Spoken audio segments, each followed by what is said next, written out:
Crompton ozone desert air cooler का 75 litre वाला model हमें सिर्फ 10,249 रुपीज में मिल रहा है। वहीं पर एसी कूलर का 55 लीटर वाला वेरिएंट हमें 12,340 रुपीज में मिल रहा है, जबकि क्रम्पटन ओजोन 75 लीटर वाला मॉडल ज्यादा बेटर है। एक और एग्जांपल देता हूं, जब हम अमेजोन पे Crompton ozone desert air cooler का 55 लीटर वाला वेरिएंट सर्च करेंगे तो हमारी स्क्रीन पर यह मॉडल आएगा जिसका ऑनलाइन प्राइस है 12,340। जब मैं इसी मॉडल को ग्रीन और व्हाइट कलर में सर्च करता हूं तो हमारे सामने ये मॉडल आता है जिसका प्राइस है 10,500 रुपीज, यानी कि आपके 2,000 रुपीज सेव हो जाएंगे। इसलिए मैं अपनी हर वीडियो में आपसे कहता हूं कि जो लिंक्स मैंने प्रोवाइड किए हैं उन्हें चेकआउट जरूर करिए। सबसे पहले बाइंग गाइड देखते हैं ताकि हम ये समझ सकें जो कूलर बेस्ट है वो बेस्ट क्यों है। लेकिन अगर आपको लगता है कि आपको बाइंग गाइड पता है तो आप वीडियो को 9 मिनट तक स्किप कर सकते हैं। जो सबसे इंपॉर्टेंट चीज है जिस पर हमने सबसे ज्यादा ध्यान देना है वो है हमारे एयर कूलर के कूलिंग पैड्स। एयर कूलर्स में जनरली हमें 3 तरह के कूलिंग पैड्स मिलते हैं।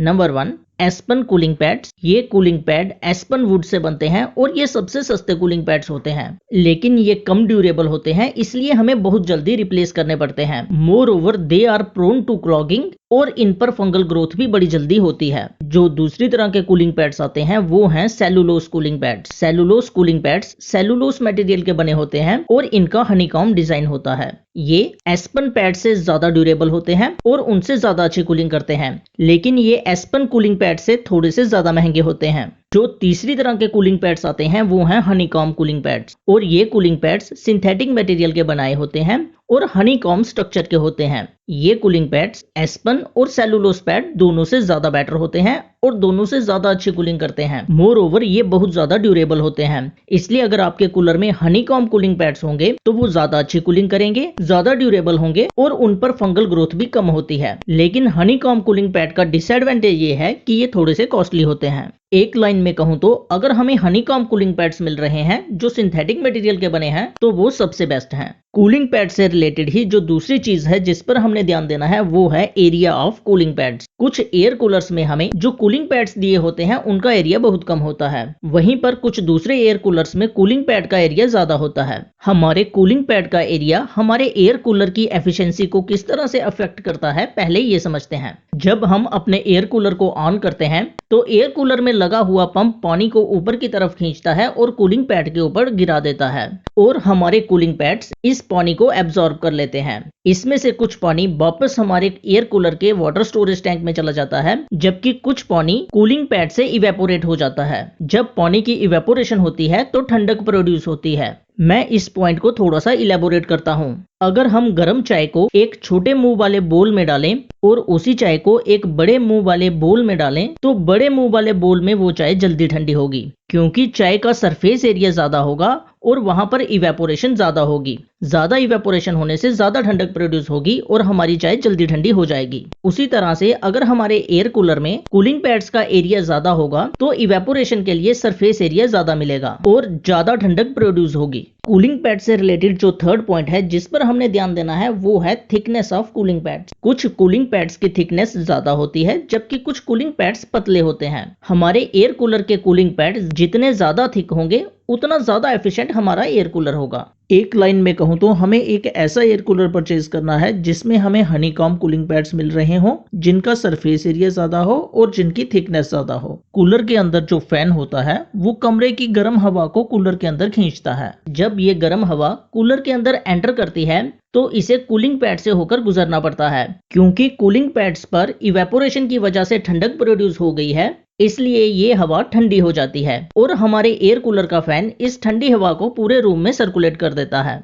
इसलिए जब भी एयर कूलर परचेज करें, कूलिंग पैड से रिलेटेड जो मैंने आपको इंपॉर्टेंट पॉइंट्स बताए हैं उनका जरूर ध्यान रखें। मैंने भी सबसे ज्यादा ध्यान इसी बात पर दिया जब मैं आपके लिए बेस्ट एयर कूलर्स की लिस्ट प्रिपेयर कर रहा था। इसलिए मैंने आपसे कहा हो सके तो उन्हीं मॉडल में से कोई मॉडल चूज करें जो मैं आपको इस वीडियो में रिकमेंड करूंगा। सेकंड पॉइंट जिसका हमने एयर कूलर परचेज करते समय सबसे ज्यादा ध्यान रखना है वो है हमारे एयर कूलर का एयर फ्लो। अभी मैंने आपको बताया कि हमारे एयर कूलर का फैन रूम से गर्म हवा को कूलर के अंदर खींचता है और कूलर के अंदर की ठंडी हवा को रूम में सर्कुलेट कर देता है। अगर इस फैन का एयर फ्लो ज्यादा होगा तो ये फैन कमरे के अंदर की गर्म हवा को ज्यादा क्वांटिटी में कूलर के अंदर खींचेगा, और उस हवा को ठंडा करके ज्यादा क्वांटिटी में कमरे के बाहर फेंक देगा। इस तरह से हमारा रूम जल्दी ठंडा हो जाएगा। इसलिए हमेशा वो वाला एयर कूलर चूज करें जिसका एयर फ्लो ज्यादा हो। थर्ड पॉइंट जिसका हमने ध्यान देना है वो है वाटर टैंक कैपेसिटी। अगर हमारे एयर कूलर का वाटर टैंक बड़ा होगा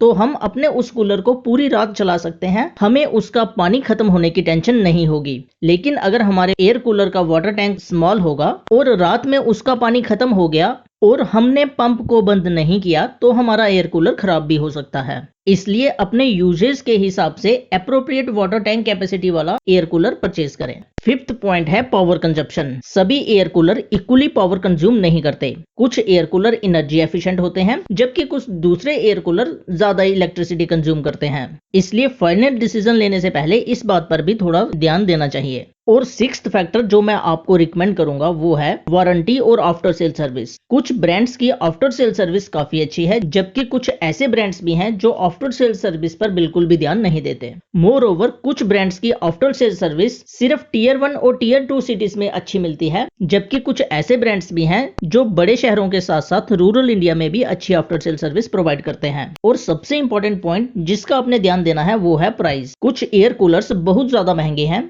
लेकिन उनकी परफॉर्मेंस उनके हायर प्राइस को जस्टिफाई नहीं करती। वहीं पर कुछ ऐसे मॉडल्स भी हैं जिनकी बिल्ड क्वालिटी और परफॉर्मेंस उनके प्राइस को जस्टिफाई करती है। आज की वीडियो में मैं आपको सिर्फ वही मॉडल रिकमेंड करूंगा जिनकी बिल्ड क्वालिटी, कूलिंग एफिशिएंसी और परफॉर्मेंस उनके प्राइस को जस्टिफाई करती है। अब मैं बेस्ट एयर कूलर की लिस्ट शुरू करता हूं। एयर कूलर 3 तरह के होते हैं, desert air cooler, room air cooler और पर्सनल कूलर। आधे मिनट में इन तीनों में क्या डिफरेंस है वो समझते हैं ताकि हम एक अच्छा डिसीजन ले सकें। डेजर्ट एयर कूलर बड़े होते हैं और ज्यादा पावरफुल होते हैं, इसलिए ये कूलर बड़े एरिया को जैसे कि हमारा लिविंग रूम हो गया, ऑफिस हो गया या फिर हॉल को ठंडा कर सकते हैं। डेजर्ट एयर कूलर में वाटर टैंक भी बड़ा होता है और ये एयर कूलर हवा को हाई वेलोसिटी के साथ थ्रो करते हैं। कूलर्स की कूलिंग कैपेसिटी को CFM में मेजर किया जाता है जिसका मतलब है क्यूबिक फीट पर मिनट, यानी कि हमारा कूलर 1 मिनट में कितनी हवा को फेंक सकता है। डेजर्ट एयर कूलर की कूलिंग कैपेसिटी 2500 टू 5000 CFM होती है। रूम कूलर्स डेजर्ट कूलर से छोटे होते हैं जबकि पर्सनल कूलर से बड़े होते हैं। रूम कूलर्स स्मॉल एरिया को ठंडा कर सकते हैं जैसे कि बेडरूम हो गया, स्मॉल लिविंग रूम हो गया या फिर स्टडी रूम हो गया।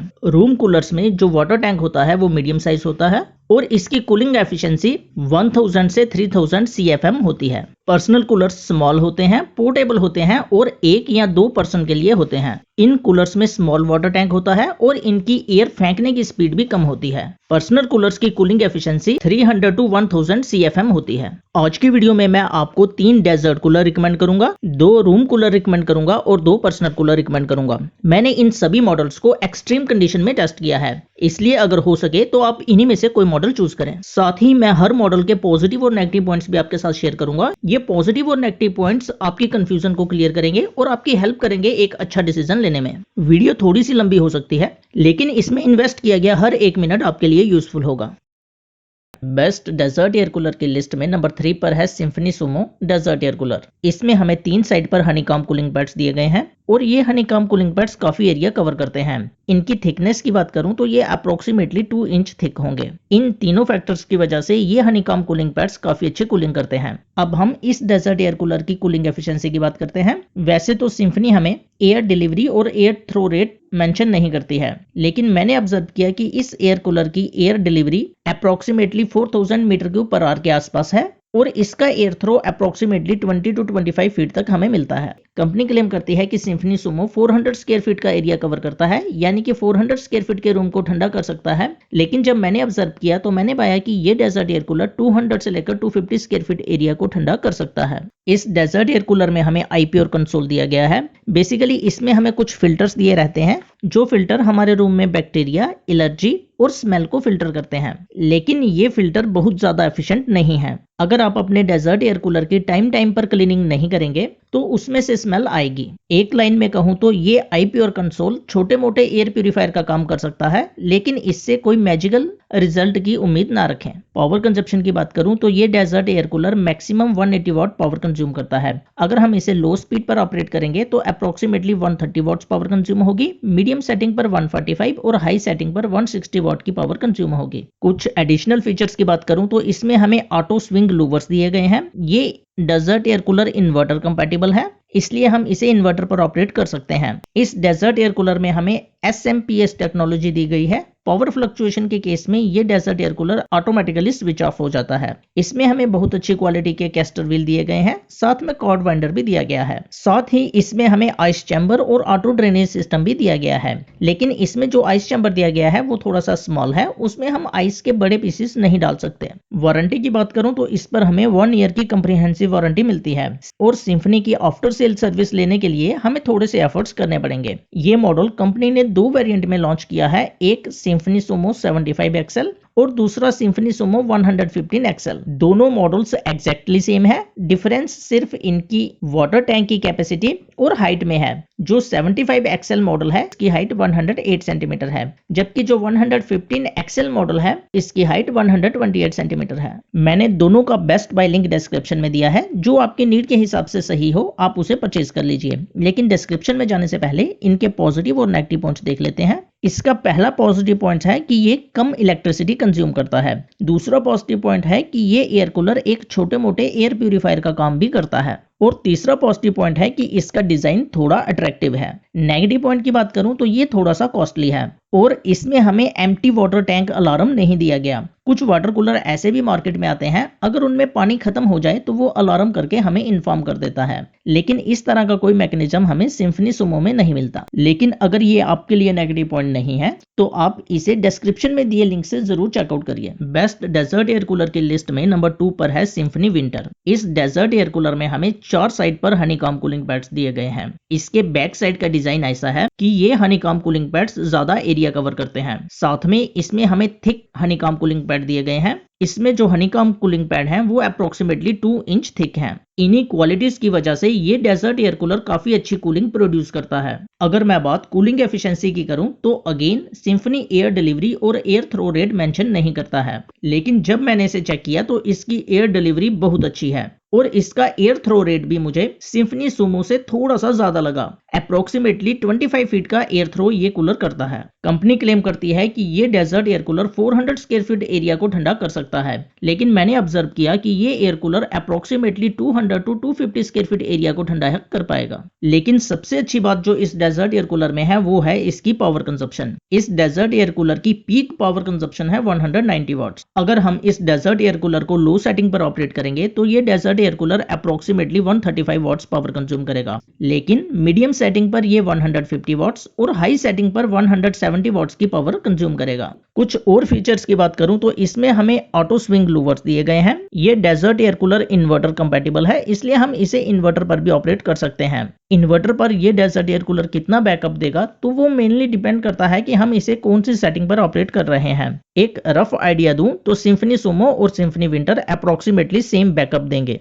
इसमें भी हमें SMPS टेक्नोलॉजी दी गई है, जिसकी वजह से पावर फ्लक्चुएशन के केस में ये desert air cooler switch off हो जाएगा। इसमें जो कैस्टर व्हील दिए गए हैं वो भी काफी अच्छी क्वालिटी के हैं और उन पर हमें लॉक दिया गया है। इसमें हमें कॉर्ड वाइंडर और आइस चैम्बर दिए गए हैं, साथ ही ऑटो ड्रेनेज का सिस्टम भी दिया गया है। एक एडिशनल फीचर जो हमें सिम्फनी विंटर में मिलता है लेकिन सिम्फनी सुमो में नहीं मिलता, वो है empty water tank alarm. Symphony winter में हमें एम्प्टी वाटर टैंक अलार्म भी दिया गया है, इसलिए पानी खत्म हो जाने पर हमारी मोटर के ड्राई रन की पॉसिबिलिटी नहीं है। वारंटी की बात करूं तो इस पर हमें 1 ईयर की कंप्रिहेंसिव वारंटी मिलती है और सिम्फनी की आफ्टर सेल सर्विस लेने के लिए हमें थोड़े से एफर्ट्स करने पड़ सकते हैं। कंपनी ने सिम्फनी विंटर को 3 वेरिएंट में लॉन्च किया है। एक सिम्फनी विंटर 56 लीटर, दूसरा सिम्फनी विंटर 80 XLI और तीसरा symphony winter 80 XL। Symphony winter 56 XL और सिम्फनी विंटर 80 XL दोनों के फीचर सेम है, डिफरेंस सिर्फ वाटर कैपेसिटी का है, लेकिन सिम्फनी विंटर 80 XLI के फीचर थोड़े से एडवांस हैं। सिम्फनी विंटर 80 XLI को हम रिमोट की हेल्प से भी ऑपरेट कर सकते हैं, साथ ही इसमें हमें पुश बटन्स दिए गए हैं।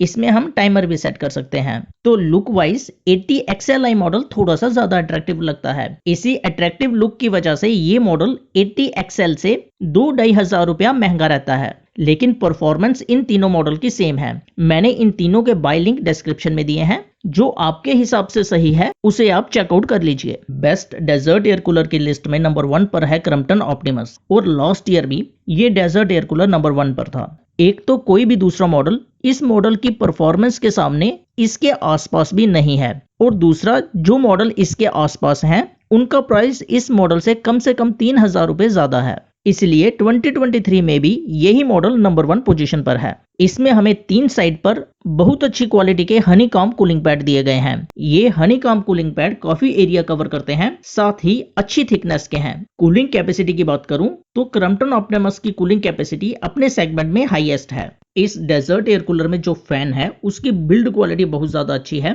और उसका साइज भी थोड़ा सा बड़ा है। यही वजह है कि इस डेजर्ट एयर कूलर की एयर डिलीवरी और एयर थ्रो बहुत अच्छी है। कंपनी क्लेम करती है कि ये desert cooler 5500 metre cube per hour की एयर डिलीवरी करती है और ये डेजर्ट एयर कूलर 55 फीट की एयर थ्रो करती है। लेकिन जब मैंने एक्चुअली में चेक किया तो मैंने पाया कि इसकी एयर थ्रो अप्रोक्सीमेटली 30 फीट के आसपास है, जो कि एक काफी अच्छी रेंज है। कंपनी क्लेम करती है कि ये desert air cooler 650 square feet area को ठंडा कर सकता है। लेकिन जब मैंने इसे एक्चुअली में ऑब्जर्व किया तो मैंने देखा कि ये डेजर्ट एयर कूलर सिर्फ 350 स्क्वायर फीट एरिया को ठंडा कर सकता है। अगर हम इस डेजर्ट एयर कूलर को लो पर ऑपरेट करेंगे तो ये 170 वाट पावर कंज्यूम करेगा, मीडियम पर 190 वाट्स और हाई पर 210 वाट्स की इलेक्ट्रिसिटी कंज्यूम करेगा। कुछ और फीचर्स की बात करूं तो इसमें हमें ऑटो स्विंग लूवर्स दिए गए हैं। साथ ही ये desert air cooler inverter compatible है, इसलिए हम इसे अपने इन्वर्टर पर भी ऑपरेट कर सकते हैं। इसमें हमें फुली कोलैप्सिबल लूवर्स दिए गए हैं। साथ ही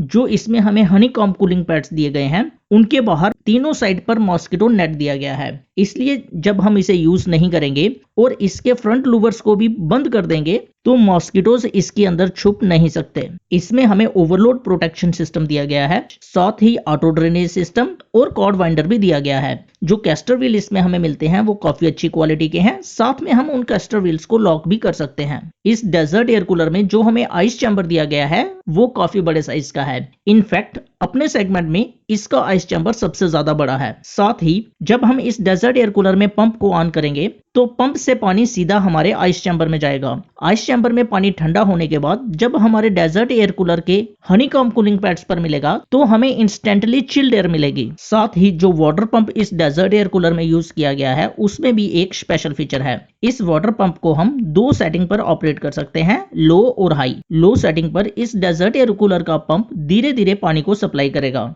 इसलिए इस डेजर्ट एयर कूलर का वाटर टैंक इस सेटिंग पर 25 आवर्स कंटिन्यूअसली वर्क कर सकता है। जब हम हाई सेटिंग पर इस वाटर पंप को ऑपरेट करेंगे तो ये पंप डेजर्ट एयर कूलर के हनीकॉम्ब कूलिंग पैड्स पर स्पीड के साथ पानी का फ्लो करेगा, जिसकी वजह से इवेपोरेशन ज्यादा होगी और हमारा water tank 16 hour continuously work कर सकता है। उसके बाद हमें फिर से इसमें पानी रिफिल करना पड़ेगा। वारंटी की बात करूं तो इस पर हमें 1 ईयर की कंप्रिहेंसिव वारंटी दी गई है और क्रम्पटन की आफ्टर सेल सर्विस बड़े शहरों में तो अच्छी है, लेकिन रूरल इंडिया में इसकी आफ्टर सेल सर्विस लेने के लिए आपको थोड़े से एफर्ट्स करने पड़ेंगे। ये मॉडल कंपनी ने 3 वेरिएंट में लॉन्च किया है, लेकिन मैं आपको सिर्फ 2 वेरिएंट रिकमेंड करूंगा। एक है क्रम्पटन ऑप्टिमस 100 लीटर और दूसरा है क्रम्पटन ऑप्टिमस 65 लीटर। इन दोनों वेरिएंट की परफॉर्मेंस सेम है, डिफरेंस सिर्फ वाटर स्टोरेज कैपेसिटी में है। मैंने इन दोनों के बाय लिंक डिस्क्रिप्शन में दिए हैं, वहां पर आप अपडेटेड प्राइस और कस्टमर रिव्यूज देख लीजिए। लेकिन डिस्क्रिप्शन में जाने से पहले इसके कुछ पॉजिटिव और नेगेटिव पॉइंट्स देख लेते हैं। पॉजिटिव पॉइंट्स की बात करूं तो इसकी cooling capacity desert air coolers में सबसे ज्यादा है। साथ ही इसमें हमें ह्यूमिडिटी कंट्रोल का फीचर भी दिया गया है, जिसकी हेल्प से हम अपने रूम में कुछ लेवल तक ह्यूमिडिटी कंट्रोल कर सकते हैं, लेकिन एसी के कंपैरिजन की ह्यूमिडिटी कंट्रोल की उम्मीद ना रखें। साथ ही इसमें जो आइस चैम्बर दिया गया है वो काफी बड़े साइज का है और आइस चैम्बर की पोजीशन और वाटर पंप की वर्किंग इस तरह से है कि हमें इंस्टेंटली चिल्ड एयर मिल जाती है। नेगेटिव पॉइंट्स की बात करूं तो इसमें 2 नेगेटिव पॉइंट्स हैं। जब आप फर्स्ट टाइम इस डेजर्ट एयर कूलर को यूज करोगे तो इसके हनीकॉम्ब कूलिंग पैड में से कुछ स्मेल आएगी। आपको कंटिन्यूअसली 4-5 घंटे तक इस डेजर्ट एयर कूलर के पंप को ऑन रखना पड़ेगा, 2-3 बार पानी को चेंज करना पड़ेगा ताकि जो स्मेल इस डेजर्ट एयर कूलर के हनीकॉम्ब कूलिंग पैड्स में है वो चली जाए। ये कोई बड़ा नेगेटिव पॉइंट तो नहीं है, लेकिन एक नए डेजर्ट एयर कूलर के साथ 3-4 घंटे की इस तरह की एफर्ट्स मुझे नेगेटिव पॉइंट लगा। और दूसरा नेगेटिव पॉइंट ये है कि 2-3 महीने के बाद इस डेजर्ट एयर कूलर के हनीकॉम्ब कूलिंग पैड्स की रूटीन क्लीनिंग के समय आपको 4-5 स्क्रूज खोलने पड़ेंगे। लेकिन अगर ये आपके लिए नेगेटिव पॉइंट्स नहीं है और आप सबसे पावरफुल और सबसे efficient desert air cooler purchase करना चाहते हैं तो क्रम्पटन ऑप्टिमस आपके लिए है। अब हम बेस्ट रूम कूलर की लिस्ट शुरू करते हैं। इस लिस्ट में नंबर 2 पर है बजाज DMH नियो। इस रूम कूलर में हमें 3 साइड पर हनीकॉम्ब कूलिंग पैड दिया गया है, जिसकी थिकनेस अच्छी है और एरिया कवरेज भी अच्छा है, इसलिए ये रूम कूलर अच्छे अमाउंट में ठंडक प्रोड्यूस करता है। कूलिंग एफिशिएंसी की बात करूं तो कंपनी क्लेम करती है कि ये room cooler 5600 metre cube per hour की एयर डिलीवरी प्रोड्यूस करता है, लेकिन जब मैंने इसे एक्चुअली में टेस्ट किया तो मुझे लगा इसकी air delivery approximately 4000 metre cube per hour के आसपास है। कंपनी क्लेम करती है कि ये एयर कूलर 90 फीट तक एयर को थ्रो कर सकता है, लेकिन एक्चुअली में जो आपको एयर थ्रो मिलेगी वो 20 टू 25 फीट के आसपास मिलेगी। अगर मैं एरिया कवरेज की बात करूं तो ये रूम कूलर 200 स्क्वायर फीट के रूम को इजिली ठंडा कर सकता है। पावर कंजप्शन की बात करूं तो ये रूम कूलर 200 वॉट्स की पीक पावर कंज्यूम करता है। अगर आप इस कूलर को लो या मीडियम सेटिंग पर ऑपरेट करोगे तो पावर कंजप्शन थोड़ी सी कम होगी। इस रूम कूलर में हमें ऑटो स्विंग वर्टिकल लूवर्स दिए गए हैं, साथ ही ये रूम कूलर इन्वर्टर कंपैटिबल भी है। इस रूम कूलर में जो हमें वाटर पंप दिया गया है उसमें हाई क्वालिटी की इंसुलेशन की गई है, इसलिए बजाज इस कूलर के वाटर पंप पर हमें 2 साल की वारंटी प्रोवाइड करता है। ओवरऑल वारंटी की बात करूं तो इस रूम कूलर पर हमें सिर्फ 1 ईयर की वारंटी दी गई है, सिर्फ इसके पंप पर हमें 2 साल की वारंटी मिलती है। और इस रूम कूलर में भी हमें आइस चैम्बर मिलता है। कंपनी ने ये मॉडल 2 साइजेस में लॉन्च किया है, एक 65 लीटर और दूसरा 90 लीटर, और मैं ये दोनों वेरिएंट रिकमेंड करता हूं। लेकिन इस पर फाइनल ओपिनियन बनाने से पहले इसके कुछ पॉजिटिव और नेगेटिव पॉइंट्स देख लेते हैं। सबसे बड़ा नेगेटिव पॉइंट मुझे ये लगा कि बजाज आफ्टर सेल सर्विस पर इतना ज्यादा ध्यान नहीं देता। बजाज से आफ्टर सेल सर्विस लेने के लिए आपको थोड़े से एफर्ट्स करने पड़ेंगे, साथ ही ये आफ्टर सेल सर्विस आपको प्रॉम्प्टली नहीं मिलेगी, थोड़ा सा वेट भी करना पड़ेगा। और सेकंड नेगेटिव पॉइंट मुझे ये लगा कि इस एयर कूलर की बिल्ड क्वालिटी थोड़ी सी एवरेज क्वालिटी की है। लेकिन अगर मैं पॉजिटिव पॉइंट्स की बात करूं तो इसकी कूलिंग एफिशिएंसी और एयर थ्रो काफी अच्छा है। इस रूम कूलर की हाइट है 109 सेंटीमीटर, इसलिए अगर आप इसे बेड से थोड़ा सा दूर रखोगे तो आपके पूरे बेड पर हवा आएगी और ये हवा आपके पूरे रूम के टेम्परेचर को भी थोड़ा सा ठंडा कर सकती है। बिलो 10,000 ये बहुत अच्छे कूलर हैं। 65 लीटर वेरिएंट हमें सिर्फ 9300 में मिल रहा है और 90 लीटर वेरिएंट हमें 9900 में मिल रहा है। मैंने इन दोनों के बाय लिंक डिस्क्रिप्शन में दिए हैं, वहां पर आप इन्हें चेकआउट कर लीजिए। लेकिन अगर आपको थोड़ी सी ज्यादा हाइट वाला एयर कूलर चाहिए तो नंबर 1 पर जो मॉडल मैं आपको रिकमेंड करूंगा उसमें हमें 120 सेंटीमीटर की हाइट मिलती है, इसे भी चेकआउट कर लीजिए। बेस्ट रूम कूलर्स की लिस्ट में नंबर 1 पर है क्रम्पटन ओजोन। इसमें हमें 3 साइड पर हनीकॉम कूलिंग पैड्स दिए गए हैं जिनकी बिल्ड क्वालिटी काफी अच्छी है और इन कूलिंग पैड का एरिया कवरेज भी काफी अच्छा है। अगर मैं थिकनेस की बात करूं तो सेम प्राइस रेंज में मिलने वाले कुछ दूसरे एयर कूलर्स के कंपैरिजन में इसके हनीकॉम कूलिंग पैड्स काफी थिक हैं। इस कूलर की कूलिंग कैपेसिटी की बात करूं तो कंपनी क्लेम करती है कि ये air cooler 4200 metre cube per hour की एयर डिलीवरी करता है। साथ ही कंपनी क्लेम करती है कि इसका जो फैन है वो हवा को 52 फीट तक फेंक सकता है। लेकिन जब मैंने इस कूलर को टेस्ट किया था तो मैंने ऑब्जर्व किया कि इसका फैन सिर्फ 20 फीट तक ही हवा को फेंक सकता है, जो कि एक बहुत अच्छी वैल्यू है। किस साइज के रूम को ये ठंडा कर सकता है तो कंपनी क्लेम करती है कि 500 स्क्वायर फीट रूम को ये ठंडा कर सकता है। लेकिन एक्चुअली में जब मैंने इसे टेस्ट किया था तो ये एयर कूलर 200 स्क्वायर फीट के रूम को अच्छे से ठंडा कर सकता है, लेकिन उस रूम में प्रॉपर वेंटिलेशन होनी चाहिए। नॉइज लेवल की बात करूं तो इसमें हमें 60 dB टू 70 dB के बीच में नॉइज मिलता है। पावर कंजप्शन की बात करूं तो ये एयर कूलर मैक्सिमम 190 वॉट्स की पावर कंज्यूम करता है।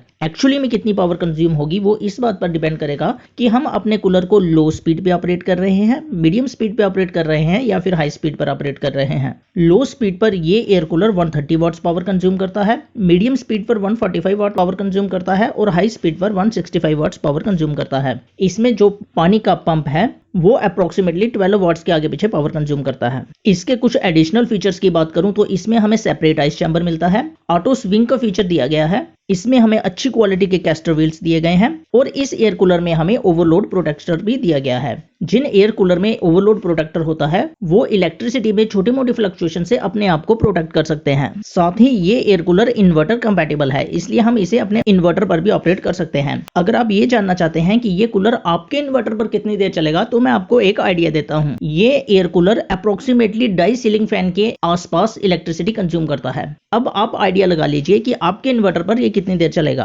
क्रम्पटन इस एयर कूलर पर हमें 1 ईयर की कंप्रिहेंसिव वारंटी देता है और क्रम्पटन की आफ्टर सेल सर्विस ओके है। बड़े शहरों में अच्छी सर्विस मिल जाएगी, जबकि रूरल एरिया में अच्छी सर्विस लेने के लिए थोड़े से एफर्ट्स करने पड़ेंगे। ये एयर कूलर 3 साइजेस में अवेलेबल है, 55 लीटर, 75 लीटर और 88 लीटर, और तीनों की परफॉर्मेंस सेम है। मैंने इन तीनों वेरिएंट का बेस्ट बाय लिंक डिस्क्रिप्शन में दिया है, जो आपकी चॉइस हो आप वही मॉडल उस लिंक से परचेज कर सकते हैं। पहला नेगेटिव पॉइंट मुझे इसमें ये लगा कि इसमें जो हमें आइस चैम्बर दिया गया है वो थोड़ा सा स्मॉल है, इसलिए चाहे आप इस एयर कूलर को आइस के साथ यूज करें या फिर विदाउट आइस यूज करें, हवा की ठंडक में कोई ज्यादा डिफरेंस नहीं पड़ता। सेकंड नेगेटिव पॉइंट इसमें ये है कि जो लूवर्स हमें इस एयर कूलर में दिए गए हैं उनकी बिल्ड क्वालिटी एवरेज है, इसकी बिल्ड क्वालिटी को थोड़ा सा और इम्प्रूव किया जा सकता था। थर्ड नेगेटिव पॉइंट इसमें यह है कि इसमें हमें एम्प्टी वाटर टैंक अलार्म नहीं दिया गया। कुछ महंगे मॉडल्स में जब वाटर कूलर का वाटर टैंक खाली हो जाता है तो वो कूलर अलार्म करके हमें इन्फॉर्म कर देता है, लेकिन इस तरह का कोई अलार्म सिस्टम इस वाटर कूलर में हमें नहीं मिलता। लेकिन अगर ये आपके लिए नेगेटिव पॉइंट्स नहीं है तो इसमें पॉजिटिव पॉइंट्स बहुत सारे हैं।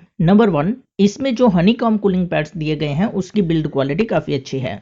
नंबर 2, इसमें जो फैन दिया गया है उसका एयर थ्रो रेट काफी अच्छा है। नंबर 3, ये एयर कूलर 200 स्क्वायर फुट के रूम को ठंडा कर सकता है। नंबर 4, जिस प्राइस पर ये एयर कूलर हमें मिल रहा है उस प्राइस पर कोई भी और एयर कूलर इतनी अच्छी परफॉर्मेंस हमको नहीं दे रहा, इसलिए ये air cooler best room coolers की लिस्ट में नंबर 1 पर है। अगर आप एक बेस्ट रूम कूलर ढूंढ रहे हैं तो आपको इन दोनों मॉडल में से ही कोई मॉडल परचेज करना चाहिए। लेकिन अगर आप एक पर्सनल कूलर ढूंढ रहे हैं जो सिर्फ 1 या 2 लोगों को ठंडक पहुंचा सकता है, तो मैं 2 बेस्ट पर्सनल कूलर्स का लिंक डिस्क्रिप्शन में दे दूंगा, आप उन्हें चेकआउट जरूर करिएगा। और अगर हो सके तो उन्हीं में से कोई मॉडल चूज करिएगा क्योंकि वो अपने सेगमेंट में बेस्ट हैं।